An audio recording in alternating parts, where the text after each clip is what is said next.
Olá, pessoal, sejam todos bem-vindos a mais uma edição de Bora Falar de Branding e Reputação. A gente vai ter hoje uma conversa bem diferente, complementar de tudo que nós já fizemos até aqui.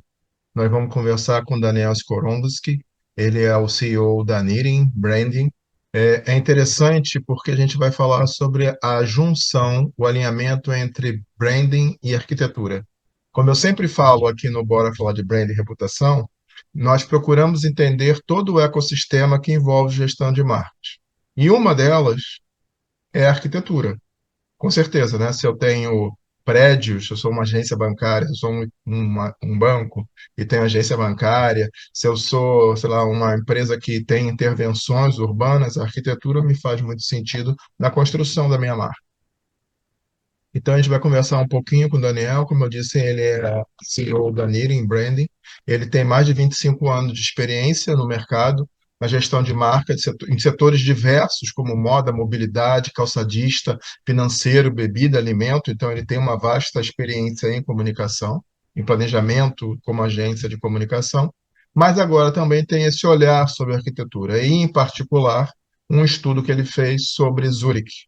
Então, a gente vai primeiro falar sobre a interseção desses universos, branding e arquitetura, e depois vamos falar em particular como a arquitetura, o planejamento da cidade de Zurique, pode, de alguma maneira, trazer insights criativos, tanto para a construção de cidades e, acima de tudo, como para a associação com determinadas marcas, por exemplo, em espaços públicos.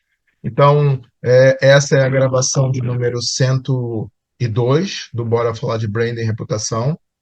Para você que é a primeira vez que está escutando aqui sobre a gente, Bora Falar de Branding e Reputação é um projeto acadêmico, é um projeto patrocinado pela Caliber, uma consultoria internacional especializada na gestão da reputação corporativa. A gente não tem nenhum tipo de impulsionamento, como eu disse, é um projeto acadêmico. Então, se você curtiu, clica aqui embaixo, por favor, dá o seu joinha, porque aí a gente depende disso, e principalmente para fazer com que o nosso propósito, que é reunir gente interessada e interessante do universo de marketing, esteja perto da gente. Então, em um minuto, Daniel Skoromsky, CEO da agência Knitting Branding, tá? Um minuto só e a gente já volta. Um abraço. Vamos lá. Olá, pessoal. Voltando agora ao Vivo e a Cores, conversando aqui com o Daniel Skoromsky, é, o CEO da Knitting. Eu estava brincando com ele que eu tive dificuldade para a gente aprender aqui o sobrenome dele, que é polonês. E que também falei para ele que no dia da abertura a gente está conversando que essa é a primeira vez nos 102 programas que a gente já gravou, que a gente tem a oportunidade de trazer um olhar adicional ao universo de marca, que é trazer a arquitetura. O Daniel vai, além de se apresentar, ele vai conversar com a gente. Como eu disse, ele tem esse olhar que faz essa interseção entre branding e arquitetura. E ele fez recentemente um estudo, na verdade, ele fez uma imersão, famoso Inveja, né? Ele fez uma imersão em Zurique, especificamente, ele vai contar para a gente, tá? Daniel, seja muito bem-vindo, obrigado aí por ter aceito o nosso convite. Olá, Dario, super prazer participar do teu podcast. Vai ser uma conversa bem bacana, hein, nossa. Tá. Para começar, Daniel, a gente sempre procura entender um pouco do histórico profissional, né? E na abertura eu comecei a falar, você passou por agência e você trabalhou para diferentes segmentos. Eu fiquei até impressionado com a quantidade de segmentos aqui. Vou só voltar aqui na Uhum. minha cola: moda, mobilidade, calçadista, financeiro, bebida, alimento, tecnologia. Uau, varejo e mercado imobiliário. Conta um pouquinho Isso, para a gente da sua formação educacional e também do seu histórico profissional, por favor. legal. O meu interesse por comunicação, na verdade, começou em casa. Meu pai, publicitário, um profissional relevante lá em Porto Alegre.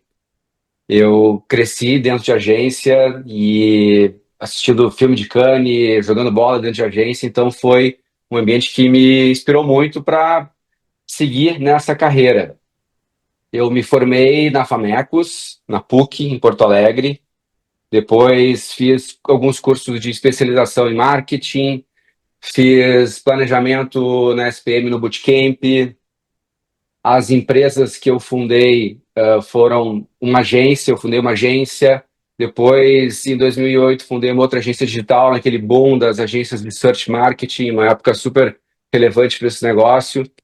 E aí essas empresas foram crescendo e eu fui me desenvolvendo também e buscando novos treinamentos, novos cursos para me desenvolver. Daí fiz um MBA na Berlin School, uma escola na Alemanha, muito bacana, um programa internacional, e desenvolvi muito nesse programa. E depois desse programa também da Berlim, eu acabei fazendo outros cursos de estratégia, de branding, em algumas escolas muito legais, como Kellogg, como London Business School, e nunca parei de estudar para me desenvolver e sempre buscando atender esses momentos diferentes da minha carreira. Depois de muitos anos em agência, eu, chegando aos meus 40 anos, eu tive uma super reflexão e comecei a pensar sobre como seriam os próximos anos da minha vida e profissional e fiz uma grande mudança e saí do universo de agência de propaganda para fundar a Nirim, que é uma consultoria de branding. E na Nirim foi o espaço que eu encontrei para conduzir o que eu mais gosto de fazer e, na minha opinião, sei fazer melhor, que é construir marca, pensar posicionamento de marca e estratégia de marca. Então, rapidamente aí, esse é o meu histórico e que sou muito feliz com esse universo da indústria de branding, de comunicação, e tudo que eu tenho até hoje é devido a essa indústria. Bom, como professor, eu fiz aqui algumas anotações, eu queria só voltar. Primeiro você falou de Famecos, de PUC Porto Alegre. Isso me Isso, remete, eu trabalhei por 18 anos na Varig, né? Então, Porto Alegre, centro de tradição gaúchas e outras coisas, me soa muito familiar.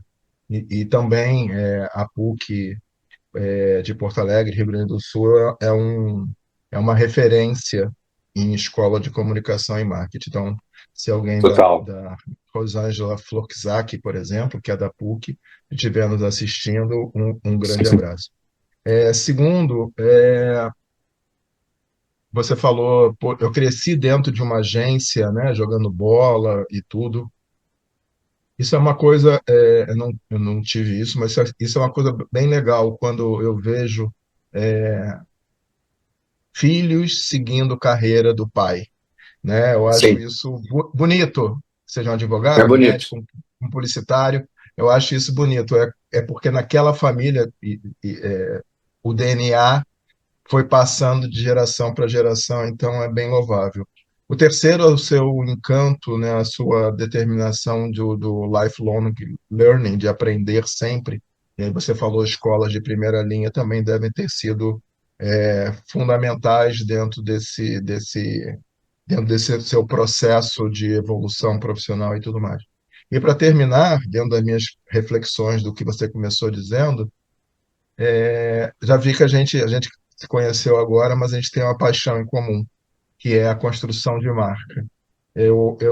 De todas as disciplinas, né, e eu trabalhei em marketing na Varig, na Vale do Rio Doce, e com consultoria, de todas as disciplinas que compõem o universo, o ecossistema de gestão de marca, a sua essência, o seu core, ou seja, definir quem é essa marca, a que ela se propõe, o que mantém ela de pé, como ela se comunica, para mim é um trabalho lindo.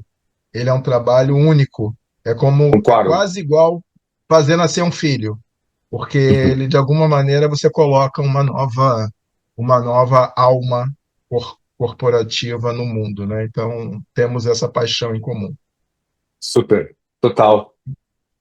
Tanto para um desafio de lançar uma marca nova, que aí é o trabalho de construir essa marca do zero, de investigar mercado, de investigar as verdades dessa marca e da vocação dessa marca e lançar essa marca, é um nascimento também para a gente de um filho, né, de uma marca, de uma operação de uma empresa nova, como também de fazer um trabalho de reposicionamento de marca, de rebranding, que se muitas vezes se resgata valores, às vezes perdidos ao longo de uma jornada de uma empresa, que também tem um prazer assim de resgatar esses valores, de fortalecer pontos importantes para a marca, de trazer um frescor, de trazer inovação para um ciclo novo de uma marca que é esse o desafio que se propõe nesse tipo de projeto. Também é muito bonito, assim, também é um trabalho muito gratificante e que gera um impacto muito grande nas empresas, né? Quando a gente consegue acertar um trabalho, quando tem uma precisão e se acerta assim os projetos, o efeito é incrível, o efeito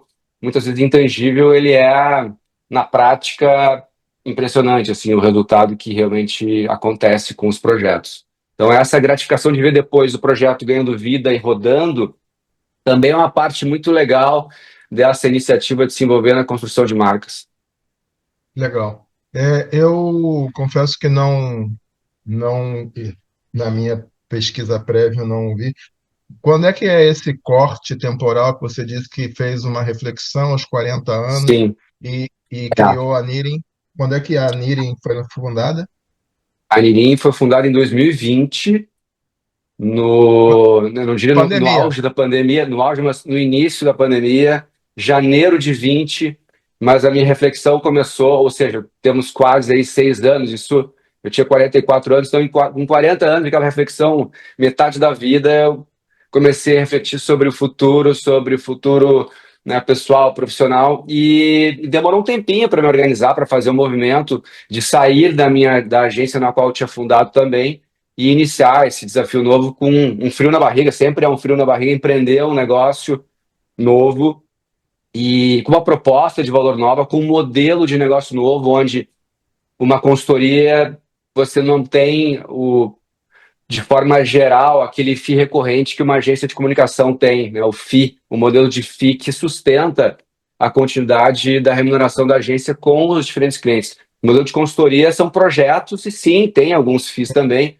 mas é uma mudança grande de modelo de negócio, onde a empresa tem que estar sempre buscando novos negócios e também manter os negócios com os clientes atuais por projeto, ou seja, termina um projeto, tem que renovar outro projeto. Então, tem um desafio muito grande aí nesse modelo e que, de alguma forma, foi para mim uma novidade como modelo de negócio, mas também uma forma de, eu diria assim, entre aspas, desacomodar de um modelo onde tu tem uma, entre aspas, também uma garantia de receita, mas no modelo de consultoria a busca por projetos é constante e tudo depende dessa geração de leads e de muita reputação. Não que uma agência não dependa de reputação, que vive muito de reputação também, mas a consultoria, eu não diria, talvez ainda mais em função dessa necessidade constante de geração de negócio.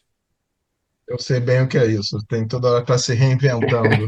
Sei bem o que é isso. Exatamente. Antes de a gente entrar no roteiro, eu falei por alto, né? Então você inaugura a Nirin 2020. Em algum momento você começa isso que a gente chama esse estudo sobre o panorama Zurich.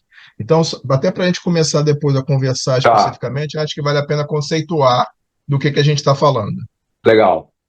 O Panorama, que é o nosso projeto, que já tem duas edições, a primeira foi Copenhague, a segunda Zurich. É um projeto nosso de busca de inspiração em cidades que para a gente são referência de qualidade de vida, referência de modelo de ecossistema de urbano, onde a gente busca inspirações nesse ecossistema em várias dimensões, na cultura, no urbanismo, nas marcas locais, no jeito que essa cidade funciona. E a gente escolhe sempre essa cidade em alguns rankings que servem como um balizador para a nossa tomada de decisão. E esses rankings sempre têm uma relação com o que essas cidades entregam em termos de qualidade de vida, ou seja, uma referência, um benchmark de como é viver numa cidade, eu não diria perfeita, mas num ambiente fantástico e incrível. Então, como a gente faz também sempre, e o Dario sabe, né, os benchmarks das marcas concorrentes nacionais, concorrentes internacionais, não deixa de ser um benchmark, só que de cidades, e aí criar um aprendizado em cima dessas cidades, para que a gente, de alguma forma, aprenda com essas cidades, nesse funcionamento, nesse ecossistema, e consiga traduzir esse aprendizado, esses insights, no dia a dia aqui dos nossos clientes, no nosso trabalho com o time, e é claro, sempre tropicalizando de alguma forma esse aprendizado, porque pode parecer um pouco tópico, né? Poxa, mas vocês foram em Zurique, né? Um país suíço, na Dinamarca e Copenhague, são, né? É um contexto perfeito. Sim, talvez tenha um contexto muito favorável e perfeito no sentido econômico, de estabilidade das pessoas e da população dos habitantes, mas a gente parte desses benchmarks para, de alguma forma, criar esses aprendizados de melhores práticas dessas cidades e desse ecossistema para traduzir para cá e criar, de alguma forma, inovação, projetos, referências para o nosso dia a dia que a gente trabalha com os clientes. Então, essa é a ideia do Panorama. É um grande benchmark para a gente aprender, se desenvolver e aplicar isso de alguma forma no Brasil, que tem as suas características, né? De um país aí quase continental, uma diversidade enorme, e a gente busca trazer essa experiência e aplicar aqui no Brasil. Essa é a ideia do Panorama, que tem a sua segunda edição, essa última foi de Zurique, e a ideia é seguir com o Panorama em outras edições. Me chama que eu vou. Você sabe que duas coisas. Um é, eu acabei de voltar de Copenhague, porque é a sede da Caliber, então eu acabei de voltar. É a minha Bacana. terceira ida a Copenhague por conta disso. E eu tenho um filho que mora em Estocolmo, e aí é Estocolmo barra Copenhague. E ontem, numa outra gravação, na conversa com a CEO da Timeless, que é uma agência da Future Brand, uma Uhum, coisa que eu falei que é interessante, que se junta agora no pensar, que é se eu chego, por exemplo, em Estocolmo, onde o meu filho mora, e peço uma comida no iFood local, que é o Foodora, a minha experiência com a marca, ela é muito parecida. Foodora, iFood, tudo bem, o cara chega no uhum, Foodora com carro e não com uma bicicleta, mas mal comparando, a precisão temporal, a qualidade de serviço, atendimento é a mesma. A gente conseguiu nivelar esse jogo, né? Então, assim, eu não vejo mais hoje sim, aquilo que eu via há 20 anos atrás, você ia para os Estados Unidos e, oh, que sim, diferente. Não, não, eu acho que a relação com as marcas, a gente está par e passo, né? Até, como você falou de concordo. benchmark, um vai vendo do outro e vai aprendendo. Mas, para juntar com o que você está falando, a experiência com a cidade, ela é muito diferente. Ela te mostra uma coisa diferente. Se a experiência com a marca hoje é quase igual, a diferença com a cidade, com o metrô, com o espaço público, com o parque, não sei o quê, é uma diferença que você fala, a gente tem um caminho a seguir, Sim, então eu entendo essa importância dos panoramas, tanto de Copenhague e Zurique, que a gente vai falar mais, tá? super. Eu tive a oportunidade de visitar Copenhague e Estocolmo num curto período de tempo, assim, e dois países nórdicos que também têm as suas similaridades, mas também têm as suas diferenças, né, de estilo de funcionamento, de modus operandi, como cidade, como estilo até da forma como as pessoas se relacionam, de entrar no elevador e de tu respeitar em Estocolmo, de não olhar para a pessoa e nem cumprimentar na entrada no elevador, já diferente de Copenhague, que tem uma abertura maior. Então, assim, cada cidade tem a sua forma de funcionamento e é interessante aprender, né, em cada cidade, quando a gente viaja por prazer, para se divertir, para aprender, como também nessa finalidade, que acaba sendo uma grande diversão também, esse mergulho nas cidades que a gente faz através do panorama, para tirar algum proveito ali numa perspectiva de negócio, né? Então, de aprendizado para negócio. Tá. Vamos pegar então no roteiro. Esse Vamos? aprendizado, então, assim, cidades bem planejadas, elas devem criar vínculos, né, de pertencimento, de engajamento, de cuidado com a cidade e tudo mais. Como é que esse olhar que resulta no panorama, como é que ele pode ser um aprendizado para as marcas, para que elas sejam mais relevantes na vida das pessoas, né? Sim. O que a gente vem assim notando nessas duas edições, tanto de Copenhague como de Zurique, é que essas cidades que entregam essa qualidade de vida, e as duas entregam muita qualidade de vida para os seus habitantes, elas conseguem preservar um pouco assim das suas raízes, das tradições, das suas vocações como cidade, como contexto, como ambiente, e também mesclar um, um frescor, uma inovação muito grande. Então, tem um equilíbrio entre a tradição daquela localização, daquela região, daquela cultura, com inovação. Isso ficou muito evidente em Copenhague e Zurique, dessa convivência entre tradição e inovação, onde Zurique é uma cidade muito tradicional, mas também muito inovadora. Suíça é considerado o país mais inovador do mundo e as pessoas nem sabem disso, né? Porque é uma inovação que muitas vezes não aparece muito como alguns outros países que têm uma inovação mais tech voltada para o consumo B2C. A inovação suíça é uma inovação estrutural e isso ficou muito evidente também no nosso mergulho. Mas essa é a forma como a gente entende assim desse equilíbrio da tradição, de preservar a tradição com inovação. Então, essa soma, ela cria uma relevância, ela cria uma continuidade dessas cidades, desses contextos, e para as marcas não é diferente. A gente tem essa mesma crença de que as marcas que conseguem preservar a sua cultura, preservar as suas crenças, os seus valores, a sua vocação e trazer frescor, trazer inovação e novas habilidades, novas capacidades para entender todas as transformações do mundo e dos seus setores, conseguem, de alguma forma, preservar essa relevância. Então, tem uma relação aí que a gente faz entre cidade e marca que, na nossa visão, tem uma similaridade e tem um padrão interessante. Continuando nisso, se uma cidade, qualquer uma das duas que você fez Panorama ou alguma outra, o meu pensamento agora é ir para o Japão. Meu sonho desde garoto era ir para o Japão e agora tô antenado nisso. Se você for fazer um Boa, panorama tem No que. Japão, no Japão me fala, tá? Se uma cidade fosse uma experiência, o que que ela ensina em termos de fluidez, de propósito? O que que ela ensina? Sim. Além disso, de mesclar, né, tradição com inovação, tem algum outro ponto que você acha que é importante? Uma cidade ela tem que funcionar muito bem, ela tem que ter mobilidade, ela tem que ter interação, ela tem que ter os espaços públicos que as pessoas consigam ter essa qualidade de vida. E, ao mesmo tempo que essa cidade precisa funcionar, ela também, de alguma forma, tem que criar um senso de pertencimento assim, nas pessoas. Né? As pessoas têm que se identificar, têm que gostar de morar naquela cidade, elas têm que, de alguma forma, criar uma conexão com essa cidade. Então, essa questão só funcional da cidade do modus operandi de funcionamento que uma cidade tem que ter, senão uma cidade vira o caos, né? E pega o exemplo de Tóquio.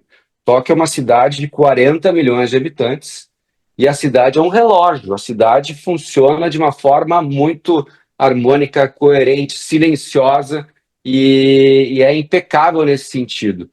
Então, esse funcionamento da cidade é vital e esse ambiente, né, favorável e de bem-estar é fundamental, mas o sentimento, o senso de pertencimento é tão importante, na minha visão, como essa questão de funcionalidade. Então, é o propósito conectado com a funcionalidade da cidade, é o sentimento de pertencimento. Eu, por exemplo, às vezes eu viajo, eu sempre faço essa reflexão assim, nossa, eu moraria nessa cidade. E às vezes a gente vai para uma cidade, né, Dario, tipo, não moraria nessa cidade. Eu sinto às vezes isso. Assim, é um exercício que eu sempre falo, puxa, moraria em Copenhague, moraria em Zurique, moraria em Tóquio, não moraria em Tóquio. Enfim, por algum motivo, talvez não sentir um pertencimento, e tem, é muito subjetivo isso, mas é o sentimento de pertencimento, de conexão que é importantíssimo. Entendi. Só para você que está nos acompanhando, então, o que ele disse, a gente está falando sobre o que que as cidades podem, de alguma maneira, trazer no nosso olhar. Eu anotei aqui, mobilidade, além da preservação da identidade, mais mesclar com a inovação, a questão de mobilidade, de interação, de funcionalidade, né, e tudo isso para gerar, acima de tudo, pertencimento, que as pessoas se sintam bem e que as pessoas se sintam cidadãos, que as pessoas se sintam responsáveis pelo aquele espaço e queiram compartilhar o espaço. Meu querido, eu tenho uma pergunta que essa para mim eu estava esperando ela chegar. Ao fim e ao cabo, o que que a arquitetura e a marca de Zurich podem ensinar de ensinamento para o nosso país? Pergunta difícil essa, né? Mas vamos lá. Zurique, e acho não, a Suíça também. tem uma cultura muito de debate, quase um pacto assim de discussão, de muita reflexão sobre todas as questões importantes que, de alguma forma, podem gerar prosperidade para a cidade ou para o país. E isso a gente acabou aprendendo lá com diversas conversas que nós tivemos com locais, com parceiros conhecidos nossos, com as empresas que a gente visitou, com alguns brasileiros que a gente também visitou lá e que já vivem esse ambiente de Zurique da Suíça. E essa capacidade de discussão e alinhamento para tomada de decisão, e que muitas vezes até demora-se muito tempo para uma tomada de decisão, é uma parte da cultura muito grande da Suíça e de Zurique, porque quando eles tomam uma decisão, a decisão ela é muito certeira, ela é muito precisa. E isso, de alguma forma, gera valor, gera estabilidade, gera uma segurança, gera uma confiança, Posso onde agregar, esse, desculpa, claro, posso agregar uma frase? É sempre, você falou, às vezes é demorada, mas ela é perene, ela é muito colegiada. As muito decisões são colegiada, muito perfeito, colegiadas. muito colegiada, são decisões tomadas pelo grupo. Um exemplo da estação de metrô da cidade de Zurique, que é um polo central e que tinha um projeto para construir a estação de trem da cidade, e se demorou 10 anos o debate para a definição de onde seria melhor a estação, que formato seria a estação e como que a estação deveria funcionar na relação do contexto da cidade. 10 anos de debate para se achar a melhor Olha, solução. E, e olha, aí se vai lá e eu achei incrível a estação. E realmente a Suíça é um benchmark, é uma referência de transporte público, mobilidade, e realmente é um benchmark assim, para qualquer país. Então, acho que essa capacidade de gerar o debate, e o debate, a divergência, ela não precisa dividir. A divergência, ela acontece, e às vezes acontece a votação, e os que votaram contra, e isso a gente escutou muito também, eles não jogam contra depois da decisão que não foi a favor deles. Eles jogam a favor da decisão. Por quê? Porque está todo mundo no mesmo barco, remando para a mesma direção, que é a prosperidade da nação e da cidade. Então, essa visão ela é muito interessante, e pode parecer um pouco top, mas acontece lá. Então, de novo, benchmark, melhores práticas. O que a gente pode tirar disso? Como é que a gente pode aprender alguma coisa desse sentido? Acho que essa é uma questão muito interessante que a gente gosta muito até de aplicar no nosso trabalho. A gente acabou se identificando muito. Na Nirim, nós debatemos muito também, e às vezes muitas decisões são demoradas, mas quando a decisão é tomada, ela tem uma consistência, tem uma coerência. Me lembro da nossa. Nós montamos uma sede em Porto Alegre, e agora a gente está montando aqui a sede em São Paulo. E aí os sócios debatendo sobre qual quadro deveria ir para a parede da sede de Porto Alegre. Demoramos assim alguns dias o quadro, bota e esse, aquele. Então, assim, só um pequeno exemplo para como a gente também, de alguma forma, tem uma cultura de muita reflexão, de muito debate. Para quê? Para ter precisão, que é a finalidade assim que a gente busca, e que a gente se identifica muito assim da precisão. Precisão é uma palavra que a gente gosta muito no nosso trabalho, no nosso dia a dia. E em Zurique, na Suíça, a gente se identificou muito com essa palavra precisão no contexto suíço, porque eles são muito precisos. você sabe que eu gosto bastante de música.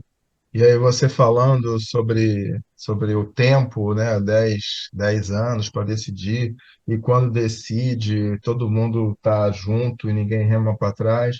Me lembrou a música Total. uma frase só do Chico Buarque, né? Não se afobe não, que nada é para já. Às vezes aqui a gente tem uma necessidade de tomar a decisão ainda com o calor do acontecimento, e às vezes quer dizer, às vezes não, isso a história demonstra que por várias vezes isso não é a melhor decisão. A decisão poderia ter sido, não precisa passar 10 anos, mas ser minimamente mais Super. elaborada, até para tentar quebrar resistências. A gente tem uma outra pergunta aqui sobre espaço público nas cidades, né? E esse é um debate interessante que, por exemplo, eu moro no Rio de Janeiro, mas eu vejo também em São Paulo, que é um lugar que eu também vou com frequência, muito debate sobre se o espaço público ele deveria ser encampado por empresas no sentido de criar ali uma experiência. Agora mesmo no Rio de Sim, Janeiro teve uma área que é o do Jardim de Alá, para quem é carioca vai saber do que eu estou falando, né, que era uma área, não digo degradada, mas era uma área não valorizada, que é ali o canal que separa Ipanema de Leblon, e agora está indo para a iniciativa pública, né? Então, uma pergunta tentando tá indo para julgar um pouquinho privada, como é. tá indo para privada, tá indo para privada, ou está indo para pública. Tá indo para a iniciativa privada, mas não necessariamente Privada. precisa ser nesse caminho, né? Como é que Sim, esse sim. conceito de espaço público ele pode ajudar as empresas a desenvolver experiências de marca? É, será que esse é um caminho? Tipo, aqui, desde o mais básico, nesse jardim, essa praça é patrocinada e é cuidada Sim, pela marca ABC. Será que esse é um caminho? Que lá fora, por ter mais dinheiro, não se faz? Será que sim. seria esse um caminho? Eu acredito que é um caminho de viabilizar melhorias diante, às vezes, até de algum contexto de as instituições governamentais não conseguirem viabilizar essa solução. Eu vejo com bons olhos essa parceria público-privada de concessões que acontecem. E então eu acho muito positivo esse movimento, independentemente de não, talvez eu não ter um olhar assim para fora lá em Zurique e Copenhague, que a gente visitou nos dois panoramas, de identificar, olha, aqui era uma parceria público-privada e tal, mas eu vejo com bons olhos acontecendo tanto lá quanto aqui, e acho que todos ganham, né? Todos, a população ganha, os habitantes ganham, as marcas ganham, e é claro só que esses projetos, essas iniciativas, elas têm que realmente ter uma consistência, uma relevância, criar valor, e aí é um trabalho que, obviamente, né, tem que acontecer, e acho que acontece na maior parte dos projetos da iniciativa público-privada, porque nenhuma marca vai desenvolver um projeto nesse sentido que normalmente eu acho que tem um investimento alto sempre. Nenhuma marca vai fazer um projeto frágil e sem consistência. Então, eu vejo com bons olhos, Dario, assim, esse tipo de iniciativa e acho saudável. Acho saudável. Você trafega, não sei se essa é a melhor expressão, mas você vive na interseção entre o branding, né? Saiu do formato tradicional de agência, do Sim, FII e tudo, como a gente falou. Você vive num conceito hoje de formulador de marcas, conceituador de marcas, mas você tem um pé, essa ligação, o panorama te gerou isso, né, com o urbanismo. sim. Aonde esses mundos se conectam? Aonde eles se conectam? É na inovação, é na inspiração, é no repensar, é na juntar tradição aonde esse mundo do branding se conecta com o mundo do urbanismo? Boa pergunta. Nós trabalhamos com um setor de real estate imobiliário no Brasil. Nós temos diversos projetos em diversos estados do Brasil e a gente acaba, de alguma forma, mergulhando muito nesse universo das cidades, dos bairros, do contexto daquele empreendimento do projeto que será lançado naquele espaço, seja um edifício residencial, um complexo de um shopping multiuso, ou um bairro, muitas vezes, que a gente planeja o lançamento de um bairro inteiro e que tem uma relação grande com o urbanismo, com o pensamento daquela região como uma região que vai de alguma forma, impactar todo aquele entorno e vai criar um espaço de convívio novo, de qualidade de vida. E tem um conceito, inclusive, que se chama de placemaking, que é a construção de espaços públicos barra privados para criar valor, placemaking. E a gente vem estudando isso há muito tempo e eu acho que até essa experiência com esse setor, que é para a gente importante, nos fez, de alguma forma, a ter essa perspectiva da conexão com a arquitetura, com o urbanismo, com essa investigação das cidades, para que a gente traga valor, aprendizado, consiga também criar perspectivas diferentes, abordagens diferentes para esses clientes. E o interessante é que esse aprendizado no setor de real estate que a gente tem, ele é um aprendizado até bastante amplo, que a gente está falando de arquitetura, a gente está falando de design, a gente está falando de comportamento das pessoas em relação a tomar decisão por uma moradia, a gente está falando de marcas, de alguma forma, que convivem nesse contexto de casa, de móveis, de utensílios domésticos, de eletrodomésticos. Então, é um universo grande de conhecimento e de diferentes marcas, setores que fazem parte desse ecossistema que a gente pensou, poxa, bacana esse universo, porque eu não estou pensando só em arquitetura, eu estou pensando num ecossistema todo que, de alguma forma, a gente acaba criando um conhecimento muito grande para criar valor para qualquer tipo de setor. A gente vai criar um projeto para um empreendimento residencial? Sim, temos o conhecimento. Para uma marca de móveis? Sim, a gente domina. Para uma marca de eletro? Sim, a gente domina. E outros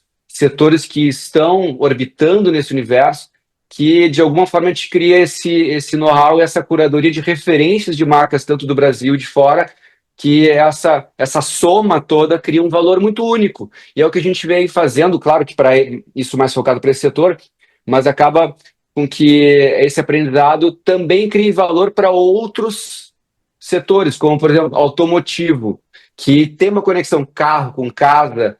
Então, a gente atende a marca Chevrolet e há muito tempo já uma relação com a Chevrolet. Então, cria valor também para um segmento automotivo, para um segmento de mobilidade. Então, tudo acaba criando esse cruzamento, esse conhecimento que nasce da arquitetura, ele se expande e cria um repertório muito rico que retroalimenta todos os outros setores que a gente acaba trabalhando e atuando. Isso foi acontecendo muito naturalmente, Dario, assim, foi um movimento muito orgânico. Entendi. Você falou aí de Chevrolet, eu estava um dia desses escutando um podcast. O Brasil talvez seja um dos. Nós somos early adopters de várias coisas, né? Lançou não sei o quê, brasileiros já Sim, tem 1 milhão, 10 milhões, daqui a pouco tem 100. Então, assim, nós não temos essa barreira, né? Nós somos early adopters direto. Mas tem um segmento, você falou total. de Chevrolet aí, eu me lembrei, tem um segmento em que a gente não decola no Brasil, que é o carro por assinatura. Porque aí tem o código cultural. O Uhum. brasileiro gosta de ter o seu carro, gosta de saber que o seu É, carro está na garagem. É posse. interessante isso. É o único setor que É, talvez não tenha avançado igual no exterior, que é o car sharing, né? Você compartilhar carro. Isso não avançou no Brasil. é. Meu querido, eu vou fazer duas perguntas que não estão no roteiro, mas são Só voltando, tipo, acho que.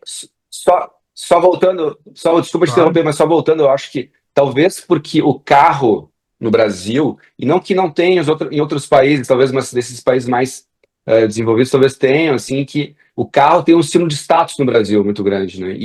Ah, tá. E aí, talvez, não que seja essa a resposta, mas talvez seja uma leitura, assim, uma hipótese de que o fato de alugar não tem a posse, não é a propriedade, e aí tem um descompasso aí nessa relação, e realmente Faz não é, sentido.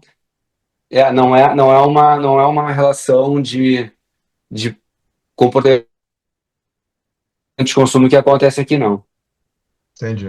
Vou fazer duas perguntas, mas elas tá fora do roteiro, mas elas são simples, porém complexas. Mas, como dizem os jovens, vamos no freestyle.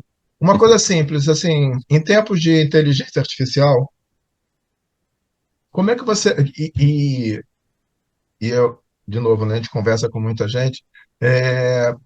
Você tem, por um lado, a velocidade e o baixo custo de construir algo com inteligência artificial, faça uma imagem do homem pousando em Marte, mas com a camisa do. Para seguir aí você, eu não sei se tem aí Inter ou Grêmio, com a camisa do Grenal, vou falar só assim, com a camisa do Grenal, né? Do Grêmio, do E aí Grêmio, do Grêmio. do Grêmio, então vamos lá, do Grêmio, ela faz isso rápido. Porém, continua tendo valor a imprecisão humana, a imprecisão, ou, né, por exemplo, às vezes fazer um vídeo e errar, né, desde que não seja um grande erro, para não virar um meme, ele é aceito, porque essa imprecisão é que nos torna Sim. humanos. claro. Aonde você acha que o branding vai se alimentar? Assim, até onde você acha que talvez seja um caminho a IA, e é inevitável, mas ainda vai ter a pessoa lá, às vezes com a pena, desenhando, pensando. Como é que você acha que vai ser esse mix? Como é que você vê a sua profissão 2, 3 anos à Sim. frente? Não vou nem falar 10, né? Porque 10 é impossível. 3 anos já é uma transformação absurda, né?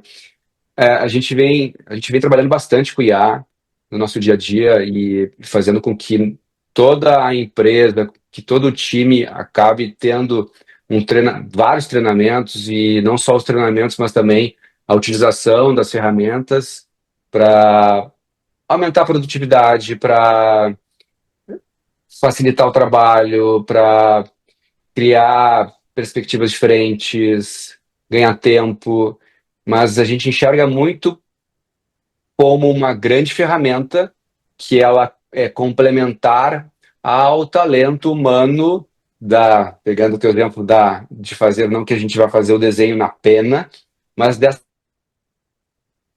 complementação do repertório humano de cada um, das experiências, da forma como cada um funciona nas suas devidas posições, seja na visão, na perspectiva, na cadeira de um planner, de um estrategista de marca, ou seja, na posição de um designer, ou seja, na posição até mesmo de um gestor de projetos, de um executivo de marcas que faz o dia a dia com os clientes, preenchendo um briefing. Então, as ferramentas, elas são super bem-vindas, são super utilizadas, mas a gente acha que não, que o espaço que esse lado humano, essa colaboração entre ferramenta e humano vai continuar muito forte. A gente não tem uma crença de, nossa, agora a IA vai dominar tudo e vai acabar com as soluções de branding. E tem várias soluções de branding, de IA, de soluções plataformas, e até mesmo antes de IA, né, Dario? Várias plataformas que já faziam, já solucionavam, já resolviam problemas,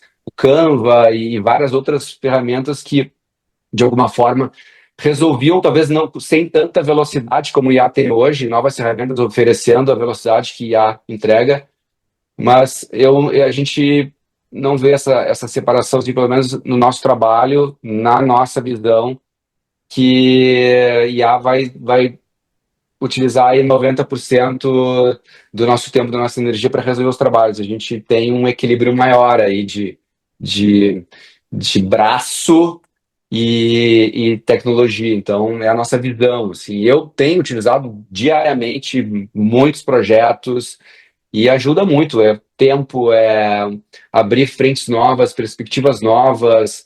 Uso muito como inspiração, como referência de novas frentes, perspectivas que a gente não tinha enxergado ainda. Então, é uma ferramenta, ou são várias ferramentas que são muito bem-vindas e utilizadas. A gente vê com bons olhos, assim, mas, de novo, com um equilíbrio, né? O equilíbrio que a gente falou de lá, fazendo uma analogia aqui da cidade, da tradição e inovação.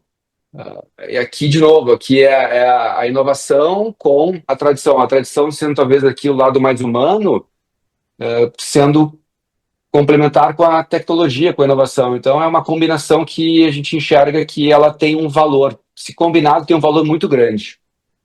Tá? A última do freestyle, para depois a gente encerrar com uma pergunta que está no roteiro. É, o que que você acha vamos pegar só de 2020 para cá, né? Ou seja, a pandemia para cá, que por acaso Sim. também é o nascimento da Miriam. Para você, o que que foi o principal fator que mudou na relação de consumidores e marcas? Por exemplo, eu poderia dizer, todo mundo quer tudo instantâneo, então todo mundo tem que ter solução instantânea. O que que você acha que foi um fator que foi um dos grandes motivadores de mudança na relação consumidor e marca? É velocidade, é tecnologia, é sustentabilidade? O que que você acha que foi o grande driver nessa mudança de relação de consumidor e marca? Eu acho que essa possibilidade, e até talvez ampliando um pouco mais assim, a tua janela aí de tempo, indo mais para, sei lá, pegando a janela de consolidação das plataformas de redes sociais, assim, de um acesso a conteúdo de forma abundante e quase sem limite. As pessoas podem hoje acessar um museu e ver um museu inteiro do Louvre, como podem ir em outro museu e acessar outro museu e visitar cidades, né, de forma virtual ou em vídeo. Ou seja, existe conteúdo sobre tudo. E acho que as pessoas vêm sendo já há muitos anos impactadas com esse excesso de informação, e esse excesso de informação ele gera um conhecimento de alguma forma para todos. A informação fica mais acessível, mais próxima das pessoas, e de alguma forma essa relação de proximidade rápida com qualquer assunto e tema no mundo, de alguma forma gera um dinamismo diferente, né, Dario? Que antes, para conhecer o Louvre, a gente tinha que ir a Paris para ir no Louvre. Agora está aqui no computador, na frente de todo mundo, conhecer o Louvre. Claro, nas suas devidas Sim, sim, sim. proporções, óbvio. Sim, sim. Mas isso gera uma instantaneidade e que, de alguma forma, essa instantaneidade ela é quase que absorvida no dia a dia das pessoas. E então a cultura do é para ontem quase que se estabelece na rotina de todo mundo, né? Então é quase um contraponto que a gente estava falando no início, né? De tomar aí 10 anos para decidir uma estação de trem e, e, e hoje quase tudo sendo feito de forma instantânea. Então, acho que tem ciclos, assim, acho que a gente vive esse ciclo talvez máximo da instantaneidade das coisas e das pessoas querendo tudo para ontem, mas eu acho que tem pêndulos, assim, que o pêndulo vai e volta, vai lá no extremo, corrige, no outro extremo e fica num meio termo. Tanto é que a gente começa a ver uma série de iniciativas relacionadas à forma como as pessoas se conectam e usam as redes sociais e o celular, de começar várias restrições em relação ao uso, tanto para os adolescentes, e que é, no meu ponto de vista, excelente e muito importante. Então, são as pessoas querendo se desconectar do celular, vai um final de semana, não toca no celular. É quase uma desintoxicação tecnológica que todos nós fomos abduzidos por esse aparelhinho que ele é viciante no dia a dia, a gente fica ali, né, como uma ferramenta de trabalho que é importantíssima e eu uso como ferramenta de trabalho, né, no meu dia a dia, mas é uma ferramenta e um device assim, que te abduz, te consome muito. Então, acho que esse pêndulo ele vai corrigindo, vai mexendo, e eu acho que a gente está no ápice de um extremo e vai dar uma alinhada. Assim. Pegando um exemplo de panoramas, Copenhague, nós nos impressionamos muito, e nós fomos para lá já faz 3 anos, exatamente dessa percepção, assim, que as pessoas, a gente notou isso, assim, tipo, nossa, as pessoas não estão mais tão abduzidas pelo celular aqui. A gente notou Não, não isso lá, estão. Não, não né? estão. Não sei se tu Não, não tivesse estão. essa mesma experiência, né? Não, Não não estão. estão. E eu me lembro assim que nós chegávamos no restaurante, a gente chegava e pum, pá, colocava o celular na mesa, tipo, olhava, ninguém com celular, ninguém falando, então todo mundo ali desconectado, presente. Então, é o pêndulo, talvez o pêndulo lá já chegou antes do que É, aqui no Brasil e em outros mercados, até porque nesses mercados eles, assim, algumas iniciativas, alguns movimentos acontecem antes e depois aqui. É claro que essa distância, como tu falaste, aí já diminuiu muito, mas sim, ainda existe algumas distâncias de comportamentos culturais, de hábitos e de questões relacionadas ao dia a dia aí da sociedade que a gente vive, que são momentos diferentes de cada país. Mas eu acho que é essa questão tecnológica, assim, Daria, o que fez com que esse contexto que a gente vive hoje ficasse nessa velocidade extrema, assim, nessa necessidade de que tudo tem que ser para ontem. Então, meu acho que vai ter querido, uma correção aí. estamos seguindo, estamos caminhando para o final. A nossa, o Bora Falar de Brand e Reputação tem como objetivo falar, acima de tudo, com pessoas que fazem, ou estão fazendo, ou fizeram o MBA, pelo Uhum, Brasil como um todo. Então, estamos falando de algo como 28 a 32, 34 anos, né? Geralmente, essa é a faixa da mediana do pessoal de MBA. E que ou está querendo fazer um upgrade na carreira, ou está querendo, às vezes, fazer um redirecionamento. É aquele momento do Daniel, eu quero mudar, quero largar a empresa que eu fiz, quero criar uma nova. Às vezes é um upgrade, ou às vezes é um redirecionamento. Sim, Que conselho, conselho é forte, né? Mas que sugestão, que recomendação, que conselho você dá para um profissional de comunicação, marketing, design, branding, nos tempos atuais? sim. Eu, eu acho até assim, para os tempos atuais e para frente, é a minha visão também, que eu acredito que as pessoas têm que ter esse desejo incansável, assim, de aprender, e talvez eu diga isso porque eu vivo muito isso, é o meu, é a minha forma de funcionamento como profissional, de estar sempre me desenvolvendo, então é buscar sempre esse desenvolvimento, e hoje existem tantas formas, né, de criar o aprendizado, mas escolas, universidades, cursos, e acho que essa é uma das formas que eu vejo para se criar valor no longo prazo, e uma dica aqui, se vale essa dica, essa busca incessante por conhecimento e aprendizado, que cada momento de vida tem um aprendizado diferente, e eu vivi isso. Na minha fase dos 28, eu fui buscar um tipo de aprendizado, que ele atendia aquela necessidade das coisas que eu estava vivendo naquele momento. Com 35, a empresa ficou maior, eu precisava liderar um time bem maior, fui buscar um aprendizado sobre gestão, liderança de pessoas. Então, essa capacidade também de identificar o momento de vida e de necessidade de entrega e aliar isso e conectar isso ao treinamento, ao desenvolvimento, eu acho que é importante também. E o outro ponto que eu busquei sempre também ao longo da minha vida assim profissional fazer é no momento que eu assumo um desafio, seja como estagiário para fazer cópias lá no meu início, né, como estagiário fazer cópias da análise da concorrência para botar numa pasta que naquela época era assim que era feito, eu procurava fazer da melhor forma possível aquilo. O que eu vou, bom, me deram essa tarefa para fazer as cópias da concorrência para fazer análise de concorrência. O que eu posso fazer de melhor aqui nesta tarefa aqui para que esse trabalho fique incrível, impecável. E da mesma forma em todos os meus outros desafios que eu fui ao longo da minha vida evoluindo nas diferentes posições, depois entregando projeto de marca, posicionamento, entregando um projeto de arquitetura, criando uma empresa nova. Então, sempre buscar fazer o melhor naquele desafio que tu tem pela frente. E isso vale na perspectiva de uma pessoa que é colaboradora de uma empresa, como também na perspectiva de alguém que vai empreender um negócio, né? E aí vale, né, independentemente da idade, com 20 anos, com 18, com 25, 30, 40, 50.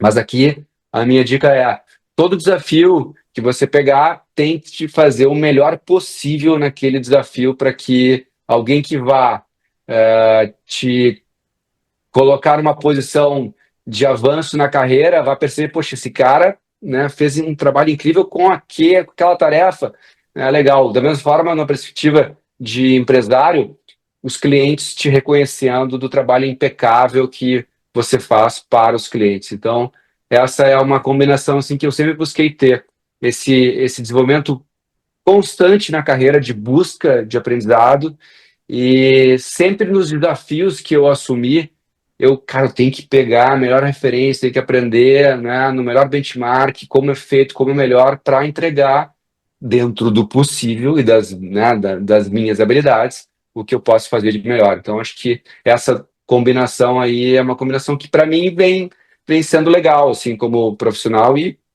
sou também, assim, de curtir muito o que eu faço.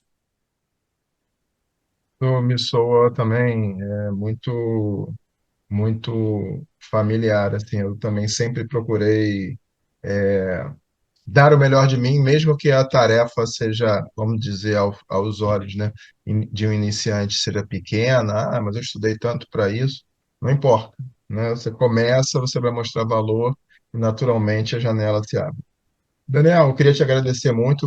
Fica aí, não vai embora não, mas queria te agradecer muito pela participação no Bora Falar de Branding e Reputação. Como eu disse, foi uma conversa bem diferente das demais e, acima de tudo, trouxe frescor, a gente usou essa palavra, trouxe inspiração para quem nos acompanha. tá? Queria só que você fizesse a sua despedida, mas não sai daí não, que a gente volta a falar. Legal, obrigado, Dario. A gente fica à disposição para outras conversas, se vocês tiverem interesse. E estamos aí para também quem quiser conversar com a gente num canal direto, também disponível para bater esse papo se for necessário. Muito obrigado aí pelo teu espaço também. Foi um prazer conversar contigo. Tá. Pessoal, então, para vocês que nos acompanharem mais essa conversa, eu o nosso grande propósito, sempre falo isso, dentro de um projeto acadêmico, é trazer gente interessada e gente interessante que construa, de alguma maneira, um novo pensamento, um novo olhar sobre a questão do universo de gestão de marca.